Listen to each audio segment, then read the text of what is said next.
Peut-on sortir de la dépendance affective? Bonjour à toutes et à tous et bienvenue. Si vous ne me connaissez pas, je suis Esther Valentin, je suis coach en développement personnel et spécialisée en vie sentimentale, et aujourd'hui j'aborde avec vous cette question: est-ce qu'on peut sortir véritablement de la dépendance affective?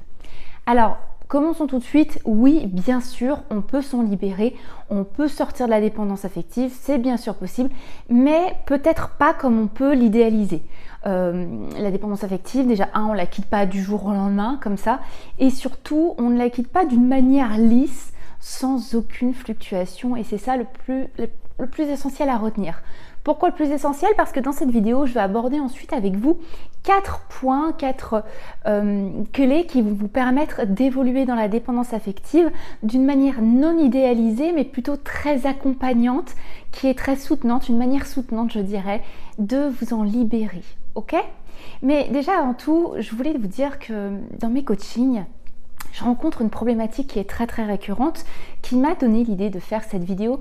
C'est que j'ai beaucoup de coachés qui sont dans cette idée de sortir de la dépendance affective, qui entrevoient par moments un sentiment de rechute dès lors que des comportements de dépendance affective ressurgissent dans leur vie.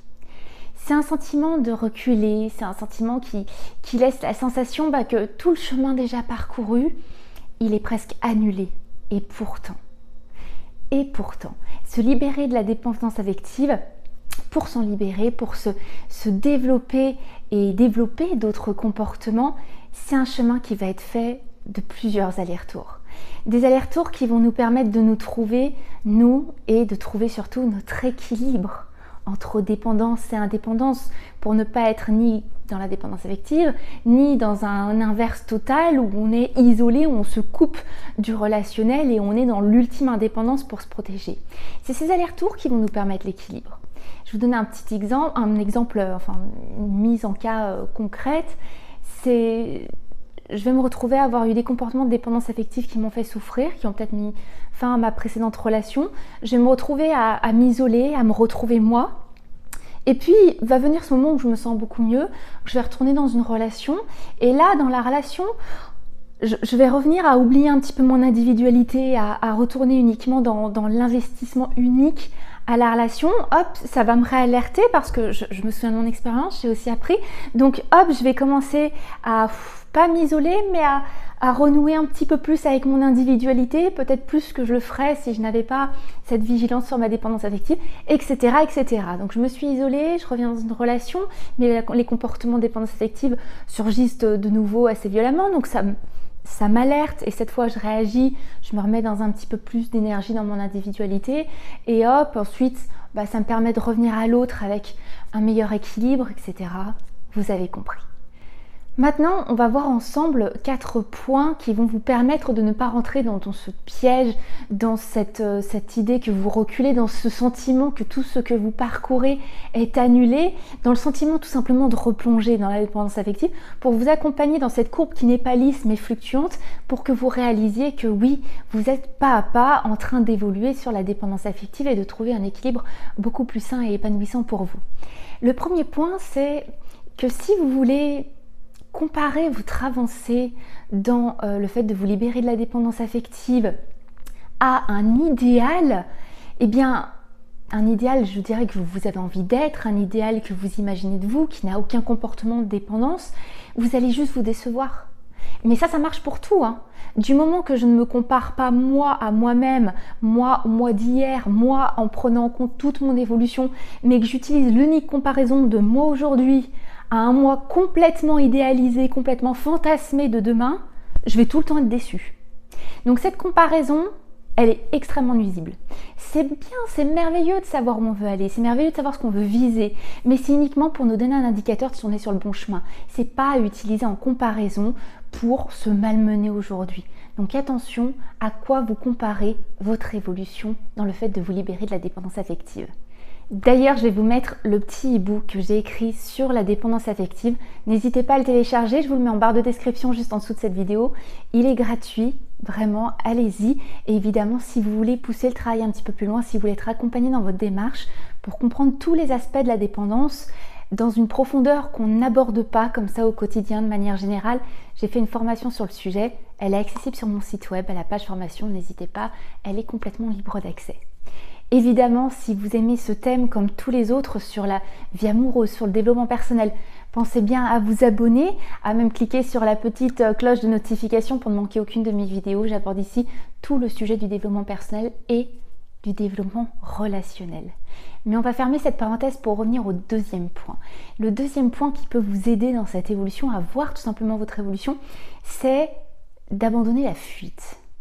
Si vous êtes dans une recherche de fuite de la dépendance affective, si vous voulez éviter, fuir, ou si vous rejetez cette partie de vous, ces comportements de vous, eh bien, la rejeter, cette dépendance, en tentant de la faire disparaître.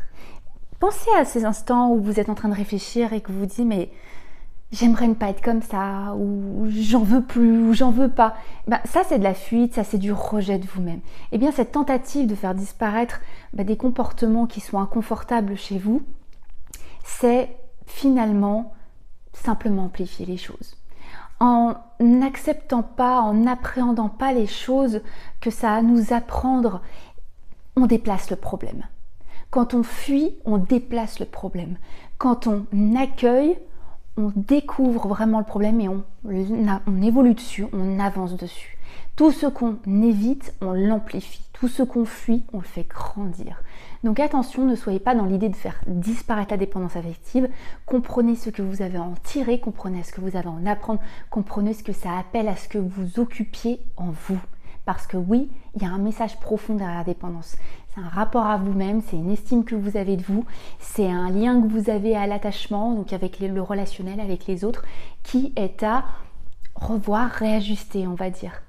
Mais si vous fuyez tout ça, vous fuyez aussi votre capacité à solutionner et à évoluer dessus.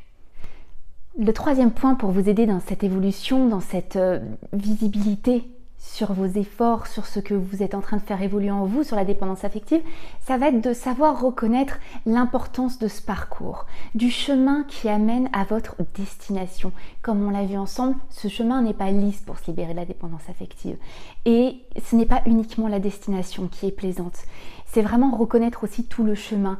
C'est aussi vous reconnaître vous, dans vos efforts, dans vos apprentissages. Et c'est aussi reconnaître la beauté de ce que vous êtes en train de vous apporter.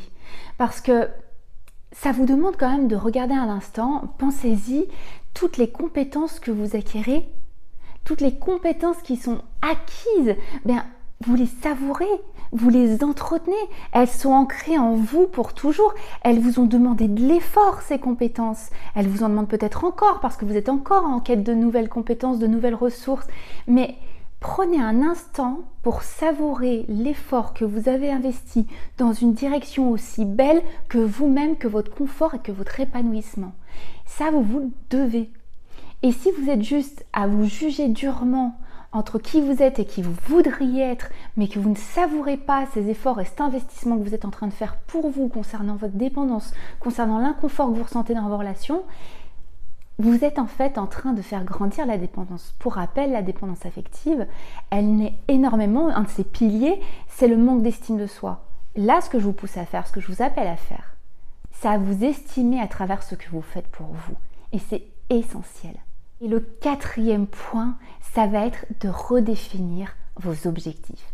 Parce que si aujourd'hui, votre objectif, c'est ne pas être dépendant affectif, c'est un objectif qui n'est pas viable. Déjà, comment ne pas ressentir aucune dépendance? Et en plus, c'est juste, encore une fois, vous concentrer sur une unique destination.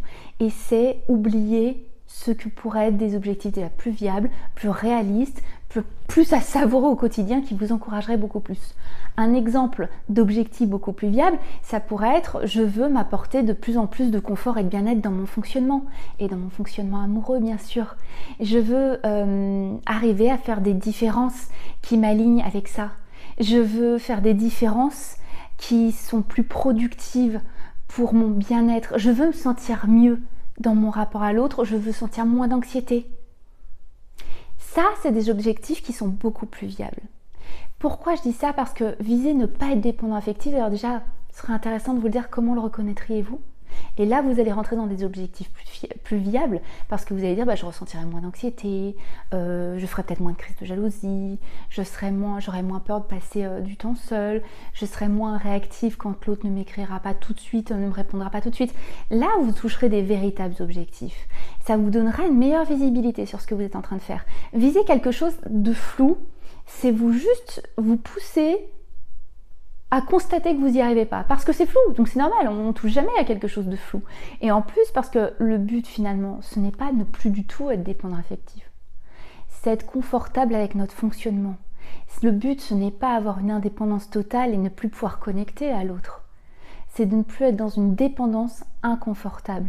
Donc je vous invite vraiment à redéfinir des objectifs plus viables qui vont aussi être des meilleures boussoles et des meilleurs constats au quotidien de votre évolution.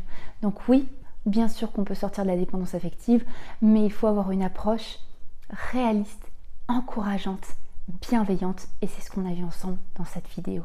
Donc j'espère vraiment qu'elle vous a plu, j'espère vraiment que les conseils ici vont vous être utiles. Si c'est le cas, n'hésitez pas à la liker, n'hésitez pas à commenter pour partager votre propre expérience, ça fait toujours très plaisir. Et puis évidemment, vous le savez, de mon côté, je ne vous lâche pas parce que je vous retrouve très vite pour une prochaine vidéo. À très vite, bye bye.